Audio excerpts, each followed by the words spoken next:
भक्त प्रहलाद और क्यों भगवान विष्णु को लेना पड़ा नरसिंह अवतार। सनातन धर्म में कई सारी कथाएं प्रचलित हैं जिसमें भगवान ने अपने भक्तों की रक्षा के लिए अवतार लिया है। भगवान श्री हरि विष्णु ने हर युग में अपने भक्तों को मुसीबत से उबारने और धर्म की रक्षा करने के लिए अवतार लिया है। उन्हीं में से एक है नरसिंह अवतार। नरसिंह अवतार भगवान विष्णु के मुख्य 10 अवतारों में से एक है। भगवान नरसिंह को शक्ति और पराक्रम के देवता के रूप में जाना जाता है। पुराणों में उल्लेख मिलता है कि वैशाख महीने में शुक्ल पक्ष की चतुर्दशी तिथि को भगवान नरसिंह ने अपने भक्त प्रहलाद की रक्षा के लिए अवतार लिया था। तो चलिए जानते हैं कौन है भक्त प्रहलाद और क्यों भगवान विष्णु को लेना पड़ा नरसिंह अवतार। हिंदू पौराणिक मान्यताओं में 2 अति बलशाली दैत्यों के बारे में उल्लेख मिलता है जिनका नाम हिरण्याक्ष और हिरण्यकश्यप था।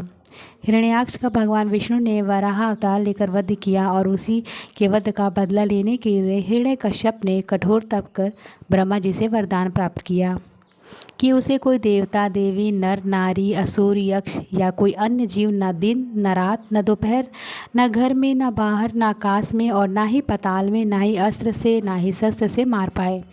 ऐसा वरदान ब्रह्मा जी से पाकर वह खुद को तीनों लोक का स्वामी समझने लगा।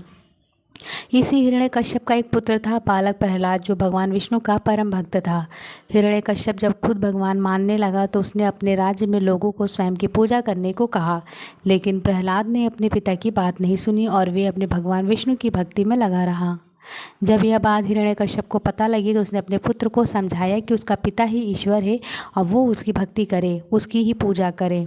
हिरण्यकश्यप कई बार मना करने पर भी भक्त प्रहलाद ने भगवान विष्णु की भक्ति नहीं छोड़ी।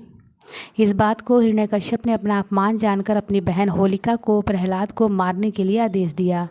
जलती अग्नि में वह प्रहलाद को लेकर बैठ जाए।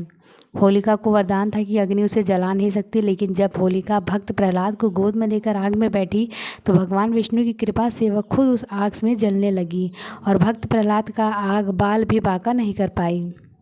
इस बात से हिरण्यकश्यप क्रोधित हो गया और क्रोध में आकर बालक प्रहलाद को मारने के लिए उसे खंभे से बांधकर तलवार उठा ली और भक्त प्रहलाद से बोला, मैं आज तेरा अंत करने जा रहा हूँ, बता तेरा भगवान कहाँ है। भक्त प्रहलाद ने शांत भाव से अपने पिता से बोले, वो हर जगह हैं, वो इस खंभे में हैं। क्रोधित हिरण्यकश्यप ने जैसे उस खंभे पर तलवार से वार किया वैसे ही खंभा फटा और नरसिंह अवतार भगवान का हुआ। उनका रूप देख हिरण्यकश्यप काँप उठा। नरसिंह देव न पूरे पशु थे और न ही पूरे मनुष्य। उन्होंने हिरण्यकश्यप का वध अस्त्रों या शस्त्रों से नहीं बल्कि अपनी गोद में बिठाकर अपने नाखूनों से उसकी छाती चीरकर किया था। उस समय न सुबह थी न रात थी। नरसिंह भगवान ने भक्त प्रहलाद को आशीर्वाद दिया कि जो भी आज के बाद मेरा व्रत रखेगा वह सभी प्रकार के कष्टों से दूर होगा और जीवन में सुख शांति बनी रहेगी।